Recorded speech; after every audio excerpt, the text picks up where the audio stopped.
Assalomu alaykum, hurmatli sportchilar, yangi oyoq zarbalarini o'rganayotgan meni kuzatuvchilarga aylanib tepish, ya'ni Ushiro Mamashi zarbasini sizlarga o'rgatishga harakat qilaman. O'zim qo'limdan kelganicha men to'g'ri bajaraman, men dahoman deya olmayman, lekin endi qo'limdan kelgancha sizlarga ko'rsatib berishga harakat qilaman. Avvalo stoykada turiladi. Stoykada turilgandan keyin chap oyog'imiz o'ng oyoqdan ma'lum miqdorda bu yonbosh ko'ndalang bo'lib tushish kerak bo'ladi. Turgan holatimiz stoykada yonboshga tashlaymiz chap oyoqni. Korpusimiz qarash kerak. Korpusimiz qaragandan keyin bu oyog'imizda zarba berishga harakatini qilishimiz kerak. Mana turibmiz, tashladik, korpus qaradi, zarba beramiz. Joyimizga qaytamiz.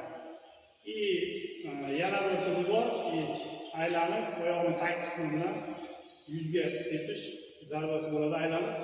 Unda ham xuddi shunday oyoqni yonboshga tashlaymiz. Korpus qaraydi, keyin oyoqni tepamiz. Tez bajarilganda, misol uchun tashlaymiz, sirasi qarab tepamiz. Turibmiz, tashlaymiz, deb sirasi tepamiz. Turgan holatimiz xuddi shunday bo'ladi. Mana chiziq bo'lsa, misol o'rganuvchilarga tavsiya, chizig'i olamiz. Chiziqni bu tomoniga oyoq o'tishi kerak. Tana tepuvchiga qarashimiz kerak. Raqibimizga qarab, keyin zarba berishimiz kerak. Sekin-sekin chiqadi, tezda urgan bo'lmaydi.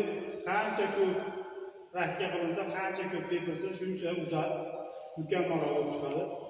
Tepishda sirali hamma teng ishlash kerak.